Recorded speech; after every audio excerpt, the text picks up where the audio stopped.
Hello, everyone, and welcome to Approaching the Pros, a college football production focused on different college football players from the time they enter college and the paths their careers are going to go down as they one day themselves hope to approach the pros. I'm your host, Andrew Woodruff. You can find me on Twitter or X just by searching @_Davy Scout. And today we have an extra surprise. Before getting to today's topic, I want to just go ahead and welcome my special guest, Matthew. How you doing, man? I'm doing pretty good, man. How about yourself? It's busy for a Monday, but we're making it. For sure. So, Matthew, Bussa, go ahead and let's let the people know if they're wanting to talk college football or just reach out to you about anything in fantasy. Where can they find you when it comes to Twitter? Twitter, my is Dynasty Matias. I share a lot of information on there, and you can probably see me in the Campus to Canton chats as well. You've definitely been going off at the start of the season. So, let's go ahead and let's jump right into it. Before we get into the topic, though, C2C, man, what got you into it, and how do you feel like that's helped you improve as a fantasy football player? I started CTC probably about 8 years ago. I used to do ESPN fantasy. It just wasn't, I guess, tickling my fancy anymore. I don't like to play defenses. Um, then my cousin actually started a C2C league first. He joined one and he reached out to me and he was like, "Hey man, do you want to manage my NFL team?" And I was like, "Yeah, that sounds cool." So he did the college side and then I did the NFL. Then we won championships and then I started joining more leagues and then now I'm up to I think 152 leagues. Oh, man, bless you. I'm dealing with 12, so I can't imagine 152.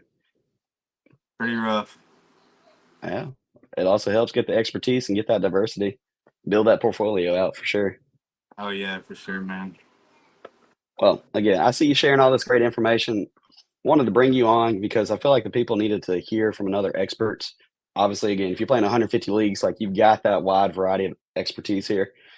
Uh, we've had 4 weeks college, NFL, well, and then NFL just kicked off 2 weeks in. Let's look at the NCAA side. Who's kind of standing out for you so far? I mean, obviously the QB1 of the year right now has to be John Mateer. Going No from doubt.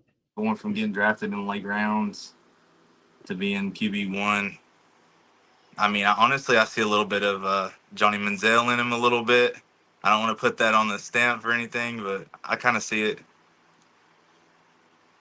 Yeah, about to say he's definitely got that archetype right there. I mean, pretty good with the passing, but dude, the running is another level. Yeah, he's insane. I wouldn't doubt it if they don't go undefeated this year. I'd even see him in the college playoffs. Who knows? Pac-12, lose everybody and still somehow makes it. Exactly. Well, I was about to say let's go ahead. So John Mateer over here has got 460 yards rushing, 54 carries. I mean, the dude's averaging 8.5 per run, another 5 touchdowns. Can you just again? We're only 4 games in. Can you take a guess how many guys he's made miss? I would say upwards in the. I would say upwards in 30 to 40 men, probably 40 broken tackles this year already.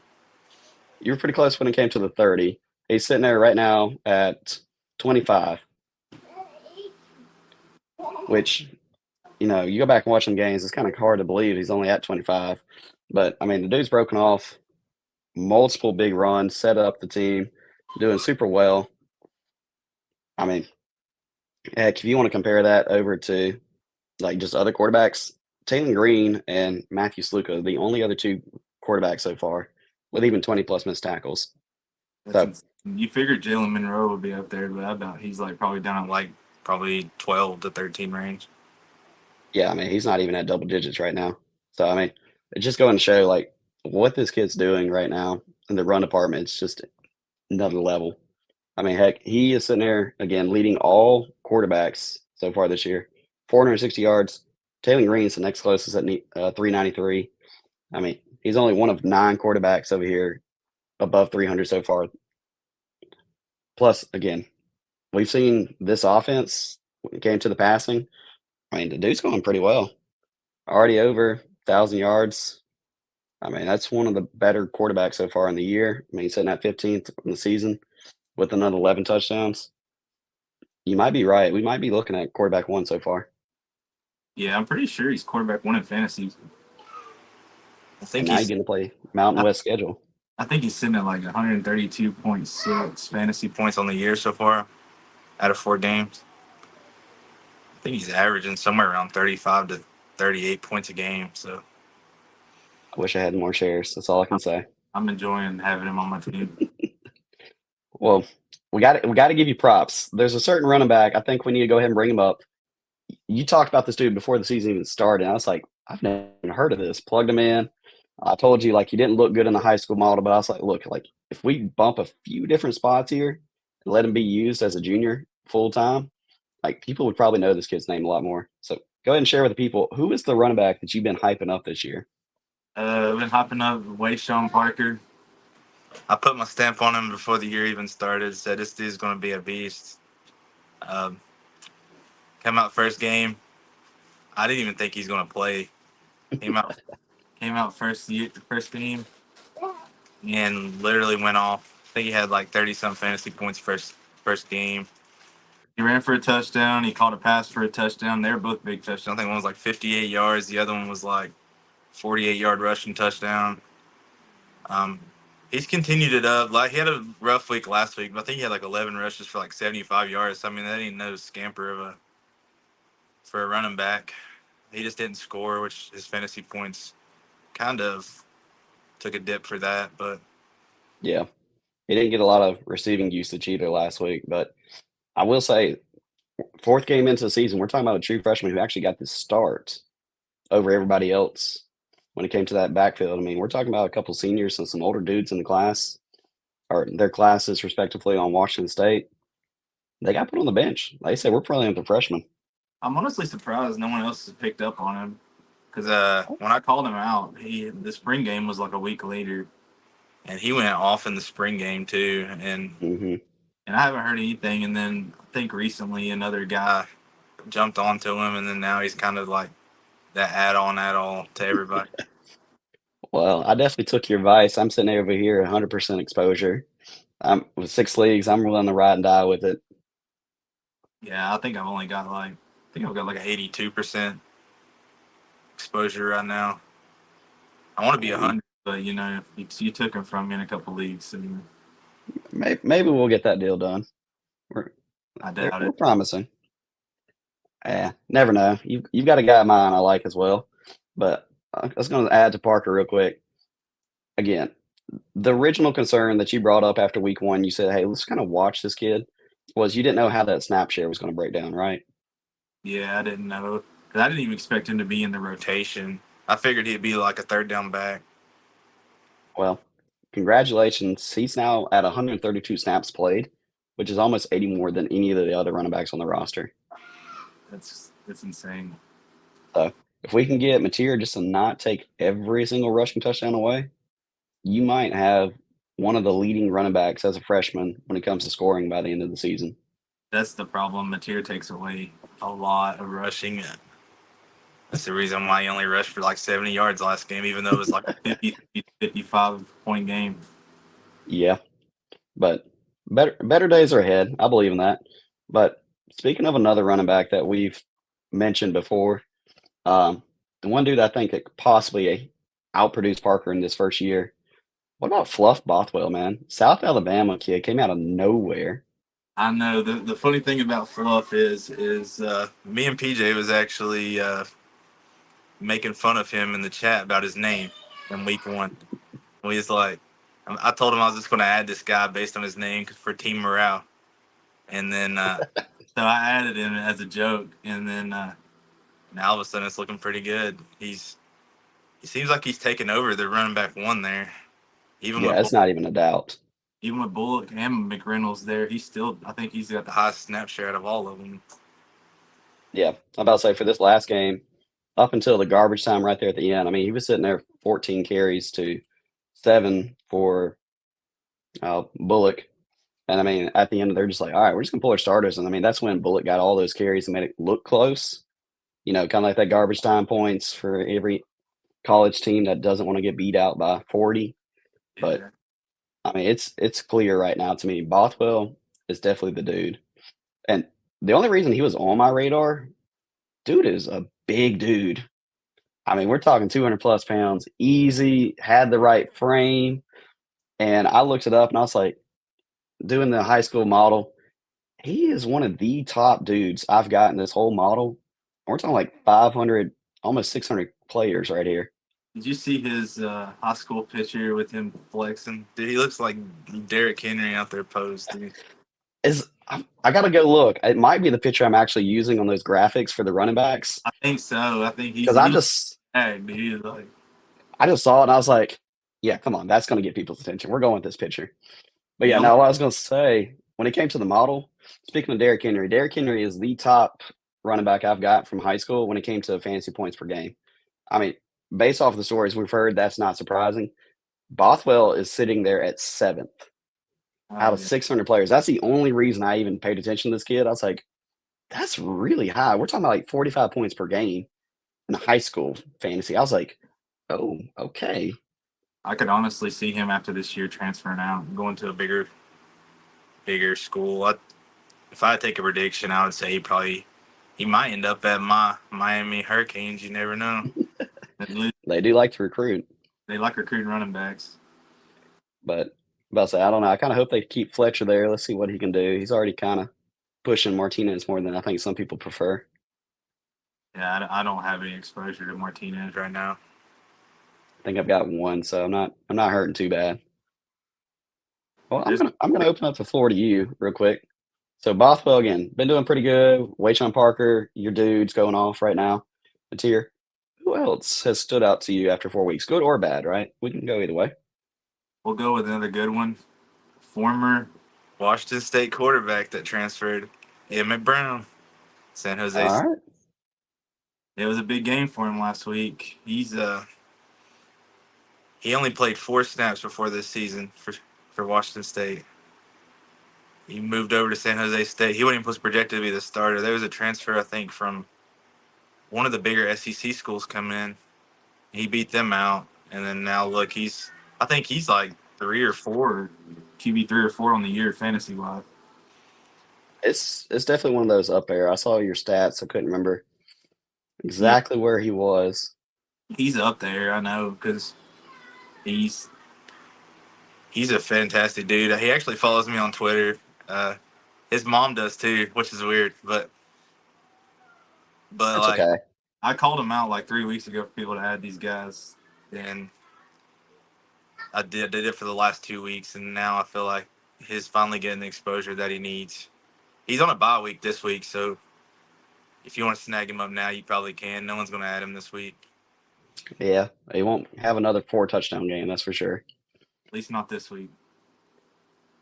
I'll say that it'd be nice to have that break because I'm pretty sure I played him in one league and it almost cost me dearly. Yeah, I have him and John Mateer in the same league, so it's Well, pretty. enjoy your winning. Enjoy your winning. That's for sure. That's all I can say there. And this year, man, I've had Evan Stewart, who we'll talk about later, but some other guys that just been not performing very well. I understand. Well, I was going to say, let me go ahead. So Emmett Brown, San Jose State run quarterback, sitting at just over 61% completion percentage, 1,290 passing yards, 13 touchdowns. Like I said, these past 2 games is when he's really got it going. 8 touchdowns so far in the past 2 games alone. 4 interceptions on the season. But I mean, the dude's not afraid to throw it deep, right? I mean, I know for NFL purposes, a lot of the numbers we look at, it's like, hey, let's hit at least 10 yards, A dot downfield, show that you're pushing the ball. Don't be a screen merchant like certain people. I mean, he's averaging right now at 13. And this last game against Washington State, not that I'm saying they're an elite defense, he had them on the ropes. I was not expecting that. I honestly feel like they should have won that game. They definitely could have. I had to go to sleep at halftime. It was so late, but I woke up and I saw that score and I went, oh, that could have gone much different. Games later than like 10:30. Or later. I don't watch it. I just wake up in the morning and look at the stats. I don't blame you on that one either. But I guess we'll go ahead and talk about the other guy. I'll say you got to throw him in there. Might as well throw in Nick Nash. He's probably going to be, if he's on your waivers, add him immediately. I mean, Even on a bye week, I would add him this week. Dude is insane. I think he's the wide receiver one of the year so far. And Surely has to be. I don't think he's on waivers right now. I've seen a couple people add him throughout the week, but he should not be on your waivers at all. I'll just say if people still haven't got the second leading receiver in the nation yet off waivers, they're not playing fantasy football. Nah, like once I seen him, like I think it was week 2, I was like, yeah, I gotta add this guy immediately. Like I was honestly surprised he's even on waivers to start with. But I guess people were worried coming in with a new quarterback. I mean, he's an elite wide receiver. I've honestly seen people talk about his, like him getting drafted. Like he's a small school, but I could see him like one of those small schools that break out, kind of like a. I don't want to put my stamp on it, but kind of like a Rasheed Rice kind of player. I could see that in the NFL. Yeah, I'll say. I mean, that's definitely could happen. I'll say for me, my only downside is like he's in his 6th year, I think, of college football, and it's tough betting on those kids because I mean we're talking like a 24-year-old. So Yeah, it really depends on that draft capital. Am I going to stay interested, or am I just going to maybe pick him up off waivers after rookie drafts I would say if I probably. got it? If I take a guess at draft stock, I'd say you probably get somewhere between late day 3, maybe. So probably the 4th to 7th round somewhere.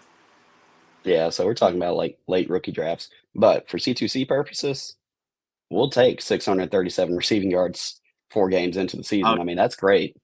college football, you want all the production you can get. It Oh, don't matter most definitely. if they play at Bowling Green or Marshall, wherever they go, as long as they get you points, it don't really matter. Yep. So I was going to say, just a little fun fact, real quick. So currently he has 50 receptions on the season. That's 2 more than he had all last season. He's already within 100 yards of his total receiving yardage last season as well, and he's tied his touchdowns. Like, And it's going to be a monster year for him. yeah, I'm about to say if he keeps anywhere close to this pace, I mean, we're talking about a kid who's going to be easily over 1,500 receiving yards by the end of the season. He honestly might be the wide receiver. He might honestly beat the wide receiver one for last year. I think it was between Neighbors and Harrison, wasn't it, for the top yardage? Can't remember I think it was exactly. Neighbors by the end of it. But I'm not putting him in the same category as them. I'm just saying it's insane for. Again, for the college part, we're all for it. I mean, that's like Xavier Legette last year. I picked him up week 1 when I saw him explode, and I was like, I'll take all these free points. He might be nothing on the NFL, but he helped me win 3 leagues. I guess next we'll go ahead and just kill the elephant in the room now. We'll talk about Michael Hawkins because we've been asked about it a Oof. lot. Yep. So All right. So, what's your thoughts on it? from my understanding, going into spring, he outperformed Arnold in spring camp. Um, the coaches actually wanted Hawkins to play, based on what I'm reading and reviewing. They were waiting on opportunity to pull Arnold to put him in, and when he threw the 3 picks for Tennessee, it was that chance. And I don't honestly think he'll ever play for them again. I think after this year he'll transfer out and go somewhere else. I Which mean, means that's definitely the case. I think it's a good opportunity to buy low on Jackson Arnold too, though. I feel like he's a good quarterback. It's just Tennessee's defense it's tough. But I think they're number 1 in the nation for a reason. That's for sure. Yeah, that's what I'm saying. Like just because a quarterback does 3 picks versus Tennessee doesn't mean they're a bad quarterback. Yeah. Well, I was going to say let's carry on that transfer topic there for a second. So Jackson Arnold, again, probably was mostly recruited by the former offensive coordinator Jeff Levy. We know State is now about to lose Shapen for the rest of the season. They might be looking for a guy next year. That's You got true. Ole Miss. We hope, or at least I personally hope, State fan, Jackson Dart will finally go to the NFL and get some hype there. I think he, I think he's projected to go, but I don't think he's a very high candidate right now. I think he's like probably the 6th or 7th quarterback on the pecking order. I've got him round 2. We'll see. I'm not ready to say he's QB1 by any means, but he's definitely showing progress each year. And assuming again Kiffin stays, they're going to need somebody to step up there. He's not afraid to reach out in the portal if it feels like that's the right fit for the team. I would honestly say if he don't go there, he might make his way to somewhere like Oregon or somewhere with a high-powered offense. I mean, it's probably not the best fit for Oregon, but I mean, you can't say no to that high of a talent recruit. Yeah, but I know some Dante Moore fans would be upset with you if that's the case. So They're probably already upset. I don't believe in him. So that's all right. Yeah, so I was going to say the only thing I knew about Hawkins coming into it was dude played in Texas. His high school profile made him look like a Konami code quarterback, which he actually didn't look too bad against Tennessee. He was comfortable running the ball. Gosh, I thought he was going to hurt himself a couple times, but he did all right. I was confused why he had such a short leash. They the game was close. I think it was like 13-0, 13-3, and they just pulled him out. Like the game, it ain't like they was losing by 30. Like I don't understand why they pulled him out like that. It just goes to show that this was probably coming regardless. Because if they had such a short leash with him, it just makes me think that if he made one mistake, it's like you're gone. Yeah, that's what happens when you get that staff change. You gotta have that buy-in. I mean, it's the same thing we run with NFL quarterbacks. You get a coaching change, there's a chance they say, "Nah, we're getting a new guy." Yeah, that's the thing. And it's coaches always want their own quarterbacks. Unfortunately, but when you got your job at risk, I get it too. Yeah. So I was gonna say, so for Michael Hawkins, I mean, again, only one game so far, really meaningful playing snaps. 11 for 18, 132, one touchdown. Was safe with the ball. Are you expecting him to go ahead and just outright win it moving forward for the position going to Auburn, or do you think they'll split it? From what I understand, I think he's outright winning. I think they'll go with him this week to see how he does. Uh, the question is he truly better than Jackson Arnold? It's yet to be answered. I don't. I would say yes, but Jackson Arnold is such a high talent that I can't truly say he's better than him right now. But I feel like Hawkins is going to is going to be their guy because I think they're the one that brought him in, and they think he has such a high talent. I feel bad for Arnold in this situation, but I think Hawkins will be the rest of the year. I mean, it doesn't hurt that he is more mobile when you're down 3 or 4 top receivers as well. So if you can get a spark in that run game, I mean, that helps balance it out so you don't have to look at Burks 30 times a game. What happened to Nick Anderson, man? I've taken him a lot in leagues, and I haven't heard anything about him. I don't know. But I'll say he played a couple snaps. It was like 5, 6 snaps, and all of a sudden he was back out. I'm not sure what's going on there. I know I didn't overinvest, but I guess I was a preseason hater already. I was kind of doubting what we were seeing last year. Yeah, I traded him away in our league. It's probably I think before the even season started, I traded him away. I did. I'm not a believer. When it comes to C2C, you've got to definitely believe in if you're going to stick with some of these kids. Otherwise, you end up in some pretty bad situations. I guess since we touched on the topic of Oregon, we might as well just go ahead and touch on Evan Stewart. Yeah, but I'll say I just feel like he wasn't a good fit to go there. Their offense revolves around 5 to 6 yard passes. Evan Stewart's more of like a deep threat, which shows in his production. He's not been doing good. I mean, he had one good game. I think just because he was frustrated and they fed him the ball. I think it was one good catch, to be honest. Yeah, that's about how it goes. But honestly, I think him coming here has hurt his draft stock so bad. Yeah, you were going to say, like, he's more downfield. I mean, his average depth target, we're talking about mid-teens almost past 2 years. And so, again, we're talking about Oregon, check down game, nonstop. I mean, it features Tez Johnson so much better than it does Evan Stewart. Yeah, I'm honestly, this is going to be a bold prediction right now. But honestly, Evan Stewart's supposed to be like a round one projection wide receiver. I don't think he declares. I think he stays. I could easily see that I think the way he's going. I think they'll get a new quarterback next year and he'll stay, or he might retransfer again and go back to like a Texas A&M where he started. I would Nice. honestly see him to go to Tennessee. Tennessee would be nice. I kind of like the downfield passing attack that Alabama has. Alabama will Also, get a new quarterback next year. Milroe's leaving. it could be Ty Simpson though. Ty Simpson, you staying within the same system. He knows the scheme after a year. It could work out. It could, yeah. I don't know. Don't Alabama have like a quarterback coming in that'll probably be their guy? I haven't paid Yeah, attention much to recruiting this year so far.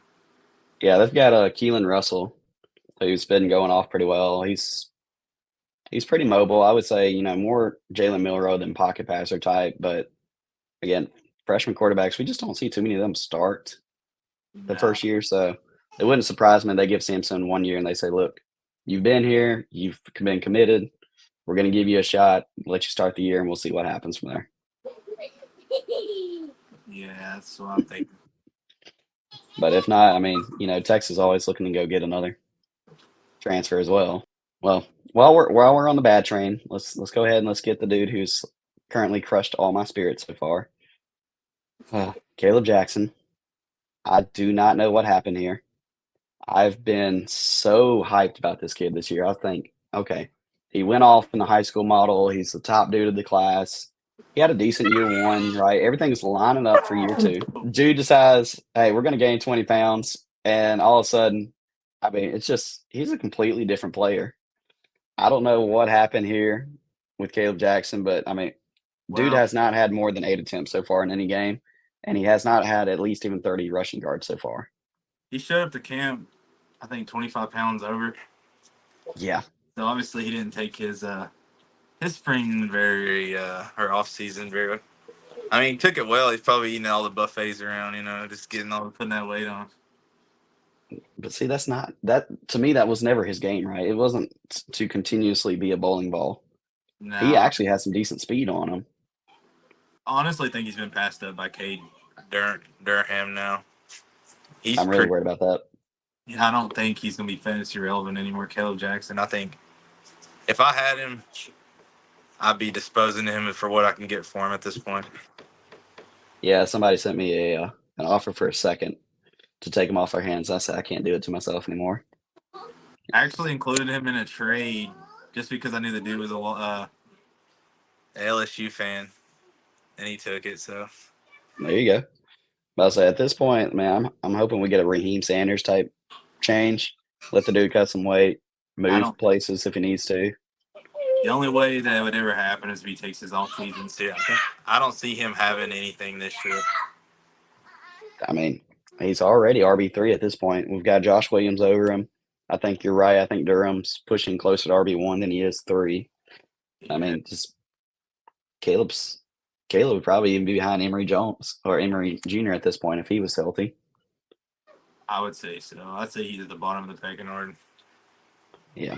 So if you like me out there and you got Caleb Jackson, I apologize. Stay strong. Hopefully, we see some off-season news and you got bait then.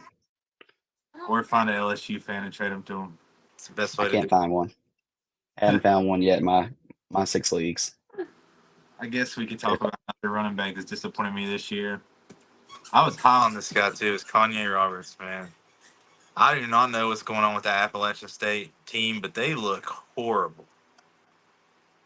I don't know what's going on. Like last year when they had Nate Noel and Kanye Roberts, Roberts was averaging like I think 8.6 yards per carry.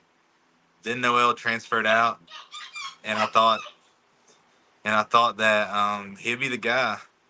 And coming in, he's not doing what I need him to. I've been offloading him where I can.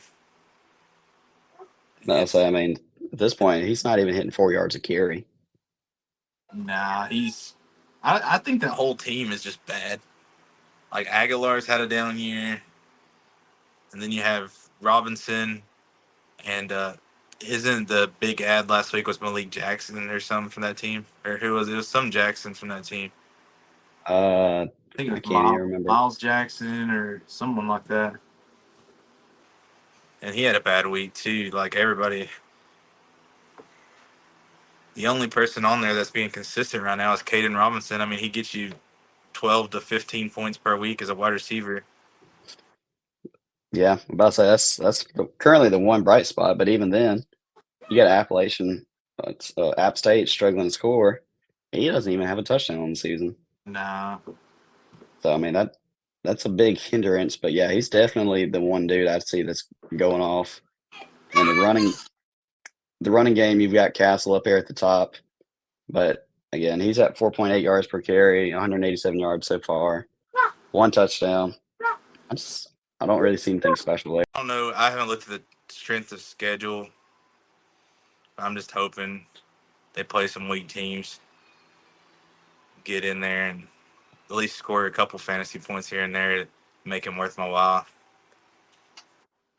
I understand that. I'm about to say, thankfully, I didn't even know who the kid was, so I guess I dodged a bullet there.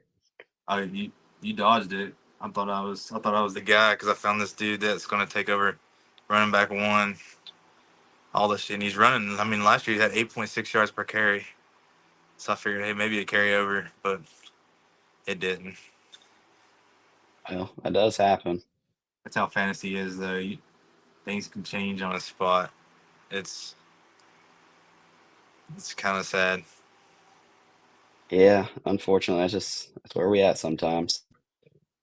Well, I I'll let you pick. Where you want to go from here? can't remember anybody else I want to talk about today. I got one for you. Let's talk Who's about. Oh, go ahead. who's the leading receiver right now in college? I would say probably Ty Felton, probably. Not far off. I'd probably say I think he's third right now. Is it the Um, Pena guy? nope. Dang. Trey Uh, Harris, Ole Miss oh, is absolutely lighting it up. I I played mean, him. it is insane. I played him last week, and I remember. I think it was like the second quarter. I was like, "Man, this dude's only got like 3 fantasy points. I'm gonna win this so easy."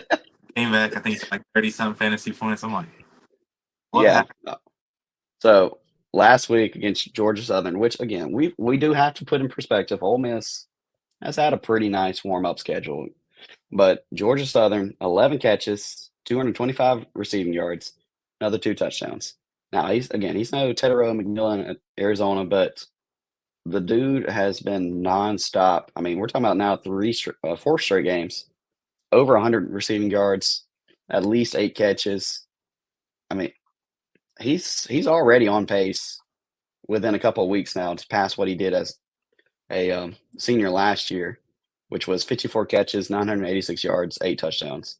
I think he's super underrated. I don't think many people was taking him this year. I think he was falling like pretty low in drafts, and Yeah, I then mean, it definitely a value. That's for sure. I know he's a senior. I mean, I could see him going to the NFL. Like again, he'd be along the lines of a Nick Nash. He's better than Nick Nash. Don't get me wrong, but I'm saying like he'll be along the same draft capital probably. I don't see him getting that upwards of the first to second round picks because there's so many wide receivers that's going to get that this year. Yeah, about to say currently my hot take is he's going round two. I can see He's him falling a little bit because I don't think there's that many. I mean, with how many top receivers they are right now, that's probably going to enter. I don't see him getting up that. I see probably that maybe third or later, which It might could be definitely be the case. which probably be a good value. I can see him going to somewhere like the Bills or like the Rams or somewhere like that. That like they like to use those late picks on wide receivers that they kind of just find a gem. I Yeah. could see that. So again, I was kind of doubting him. I was like, I don't know really how I feel about this kid. I went back and I just kind of was plugging in some numbers right now. I mean, before he even took a snap this year, his draft profile was already kind of putting him around the guys like DK Metcalf, Brian Thompson Jr. I mean, Nathaniel Dell even somehow was kind of in this range a little bit. start with George Pickens, Keon Coleman. And I mean, He's more like that physical receiver that yeah. And his profile to already be right there before he played this year, and the fact we already see him going off. Ole Miss, we know is going to get the attention. They've got the probably the NFL bias a little bit with some of the receivers they put out in the past. I mean, I really think this kid, again, he is a little bit bigger, 6'3", 210, is he going could to, be still, man. I swear I think he'd be a steal. Like if you're taking him late, like this don't count in CTT, but like Devy leagues, I wouldn't even be opposed if without landing spot I'd probably take him like the late second or early third in Devy drafts. I mean, yeah, this dude could be the next like I don't want to put names out there, but like he could be along the lines of like a Cooper Cup, not that intense, but like a Cooper Cup, like a late stash that could turn into yeah. something. About to say, so I've got another friend. He's running a Davy League, and he's got it set up like it's rivalry week, week 4 of NFL, and me and him actually are rivals about to play each other. If I beat him, Trey Harris is my pick. I'm going with because the winner of those matchups gets to pick one Devy player to add to their roster in season. See, I have a C2C league like that. We're all colleges, and we have rival week. Like mine's Texas A&M. I'm Texas. We don't have Oklahoma in the league, but like if we win, then we steal the player. We steal whatever player we want off the other team, Ooh, I and like that. and yeah, especially in CFF, it's like the dude I'm playing against has like Milrow, Cam Ward, like all those big hitters. I hope he's ready. I'll be trying to make some trades, make sure I win this week. That's for sure. Well, I have one guy who I didn't expect. It came out of nowhere. I guess we'll just go ahead and jump right into this guy, Eli Yeah, Holst. go for it. Eli Holstein. Hit. He came in with a good profile. Out of high school, they said that he was probably projected to be an NFL prospect. I didn't expect him to come in and take the job immediately and do what he's doing, but he's going insane. He actually made that pit offense look good, which is pretty hard. So Yeah, I thought Pitt was dead in the water when it came to offense. yeah, there's pretty rough. And then he comes in, they move the ball up and down the field so easy. I feel like they're building some over there because I mean they got that Desmond Reed guy who's like one of the top running backs right now, Yep. and I think he followed his offensive coordinator over there.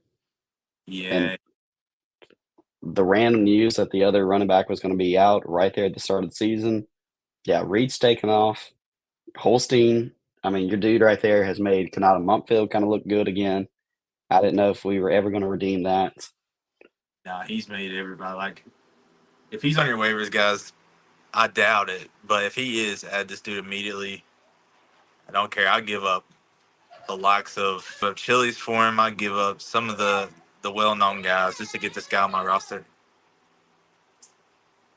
Yeah, I kind of feel bad for those holding the Michigan State quarterback right there because I, is it Chili's or Childs?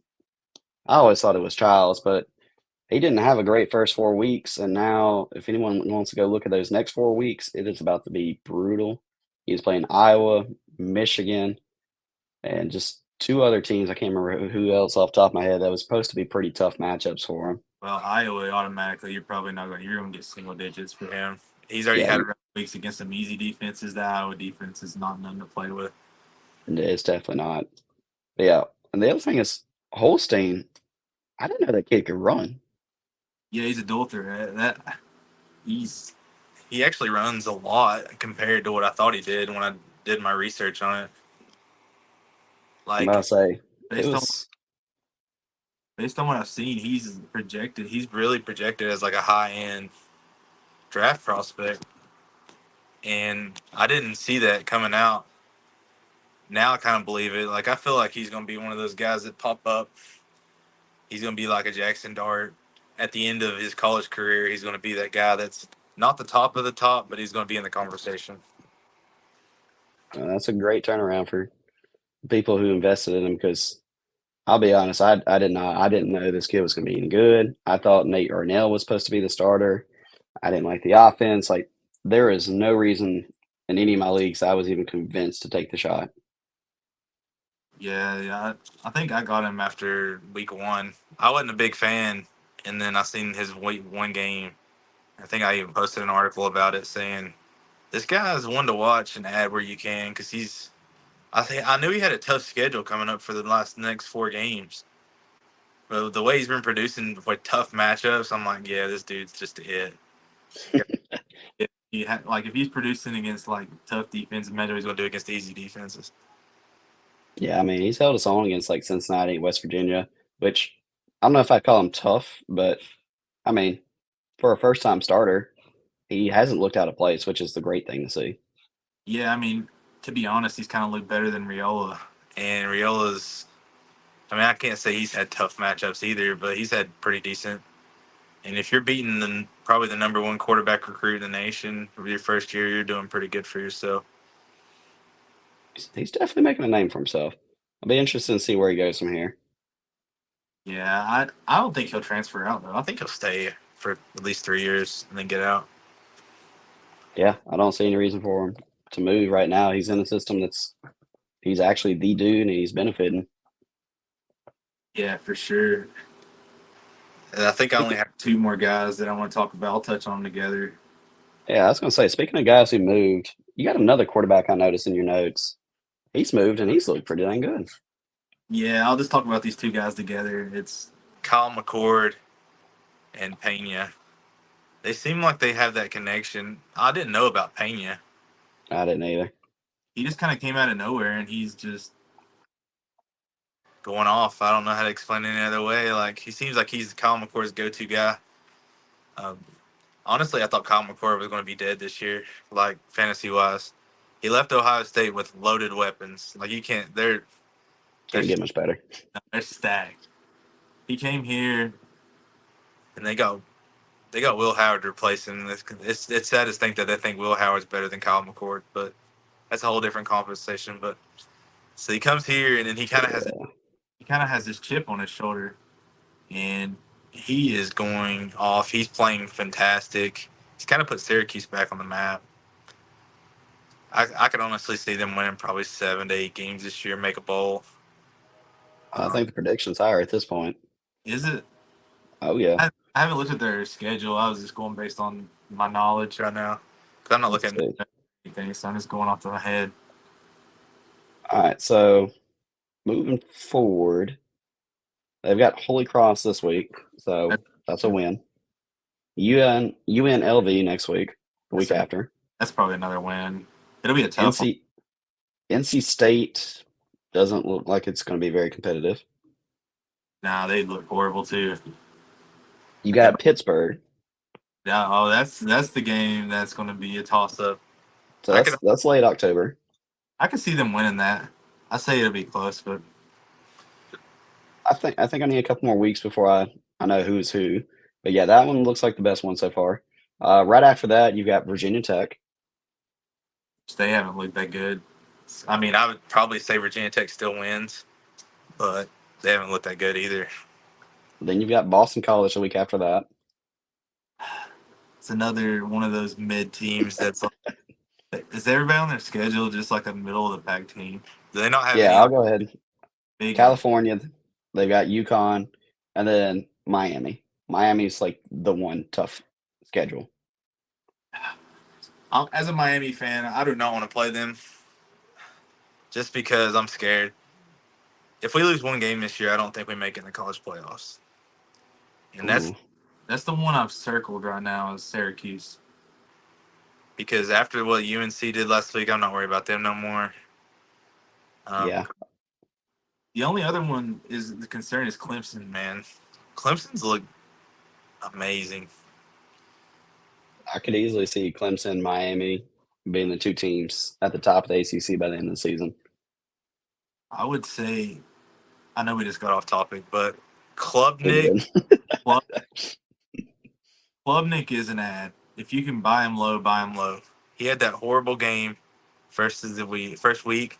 But he's looked absolutely fantastic the rest of the year. If you can grab a hold of him, grab a hold of him, take him. Like I'm starting him in a lot of leagues this week. I mean, okay, we got to be fair to Klubnik. how many quarterbacks actually look good against Georgia?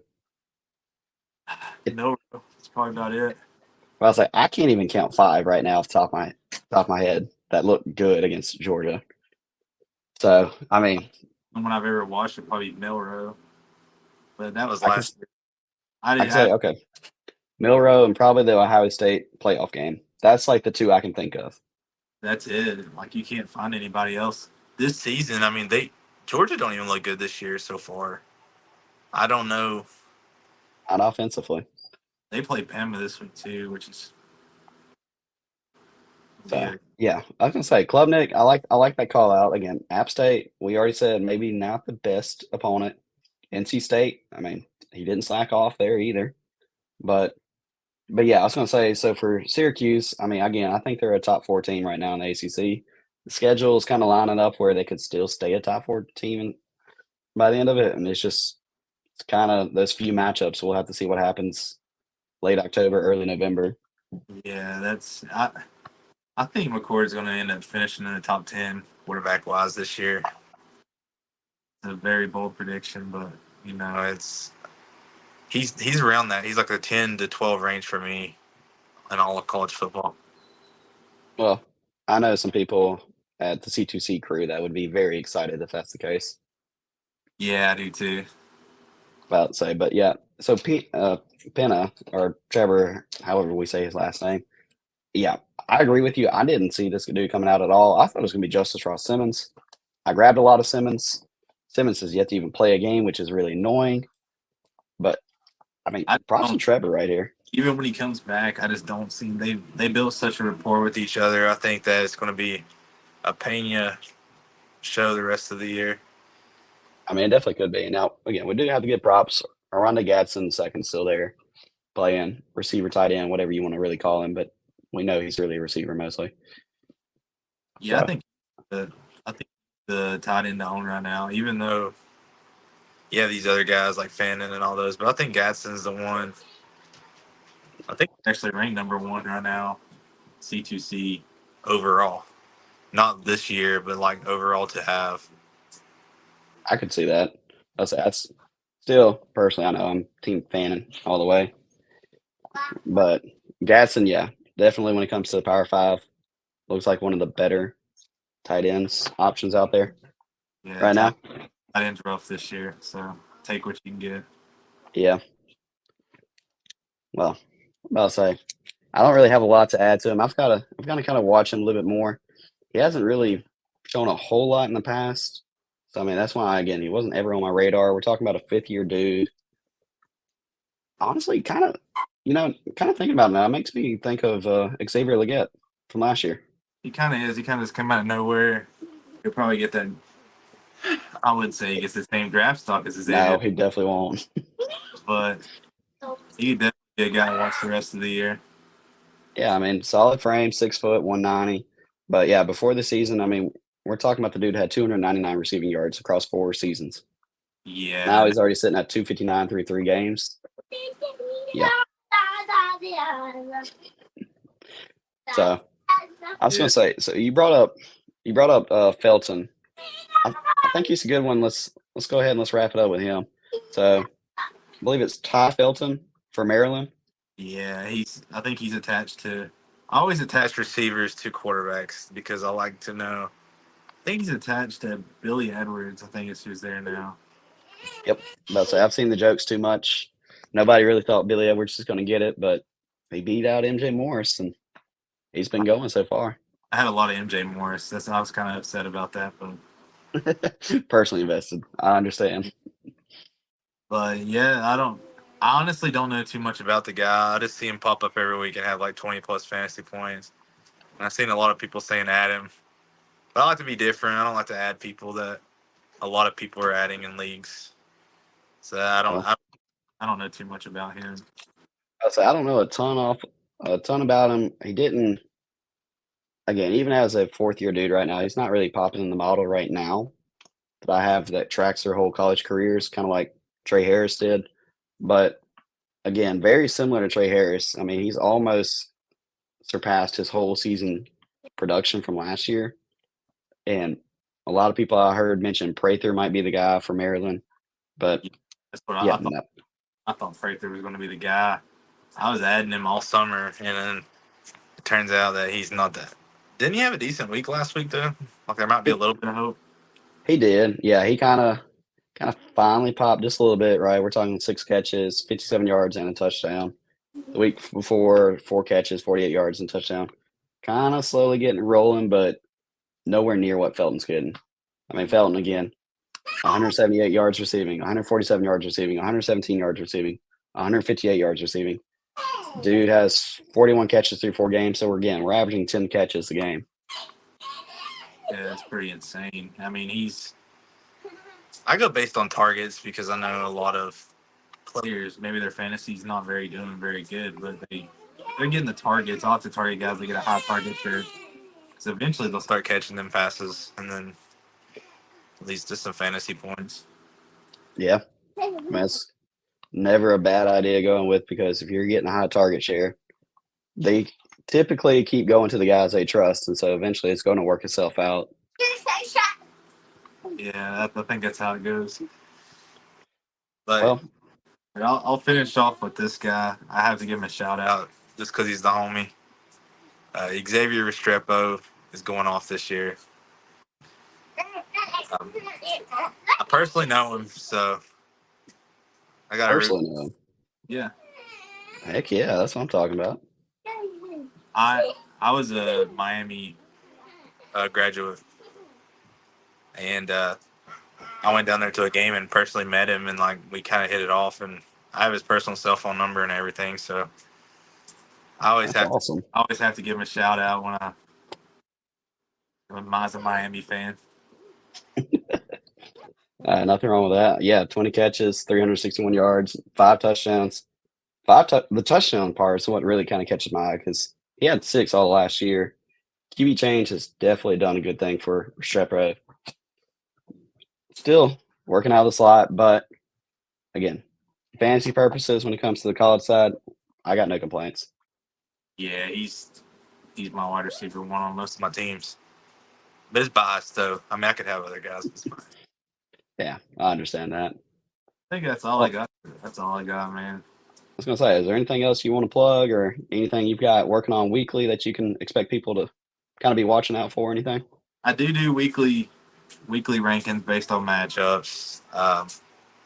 I drop waiver wire claims every week. There'll probably be names that you don't see very often. I'll have to go for guys less than 5% on. Um, and I think I'm working on an article right now about a particular player that I like a lot.